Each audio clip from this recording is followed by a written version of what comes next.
বৃষ্টি, ঢল আর প্লাবনে দক্ষিণ পূর্বের জনজীবন স্থবিরতা। চট্টগ্রাম, কক্সবাজারে পানিবন্দী লাখ লাখ মানুষ। 3 পার্বত্য জেলায় ভেঙে পড়েছে যোগাযোগ ব্যবস্থা। হাওরে বাঁধ ভেঙে ডুবছে লোকালয়।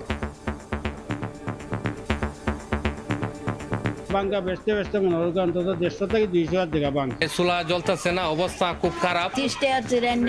সবাই বাইতে বাইতে দিছি, রান্তা হারি না। আমরা রাস্তার মাঝে বইয়ে রয়েছি, আমরা ঘরে থাকার কোনো স্থায়ী নাই। ওনারা আজকে 3-4 দিন পর্যন্ত পানিবন্দী।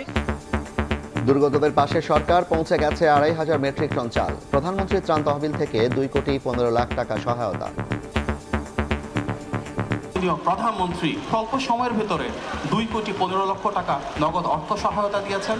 নিশ্চিত করেছেন 1000-এর বেশি আশ্রয় কেন্দ্র চট্টগ্রাম, কক্সবাজার, রাঙ্গামাটি, বান্দরবান এবং খাগড়াছড়ি এই 5টি জেলায় উন্মুক্ত করা হয়েছে।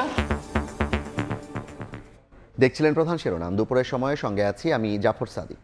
এবার অন্যান্য শীর্ষ সংবাদ। থেমে থেমে বৃষ্টিতে এডিসের বংশবিস্তারের শঙ্কা। সবচেয়ে বেশি ঝুঁকিতে ঢাকা, চট্টগ্রাম, বরিশাল। আগস্ট সেপ্টেম্বরে ভয়াবহ রূপ নিতে পারে ডেঙ্গু, বলছেন বিশেষজ্ঞ। বছর শেষে সম্মেলনের চিন্তা বিএনপির। সাংগঠনিক কাঠামো গোছানোর কাজ অর্ধেকই শেষ। গঠনতন্ত্র সংশোধন করতে যাচ্ছে জামায়াত। স্পষ্ট হবে আর্থিক খাত নিয়ে অবস্থান।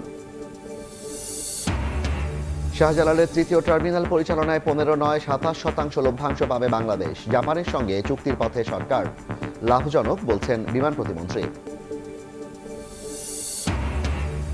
খামেনির বিদায়ের দিনেও ইরানে যুক্তরাষ্ট্রের হামলা। পাল্টা জবাবে বাহরাইন, কাতার ও কুয়েতে মার্কিন ঘাঁটিতে আঘাত। মধ্যপ্রাচ্যে নতুন করে উত্তেজনা। এবং মরক্কোর স্বপ্নযাত্রা থামিয়ে টানা তৃতীয়বার বিশ্বকাপের সেমিফাইনালে ফ্রান্স। মেসির সঙ্গে গোল্ডেন বুটের লড়াই এমবাপে। রাতে অল ইউরোপিয়ান দ্বৈরথ। বেলজিয়ামকে নিয়ে সতর্ক স্পেন।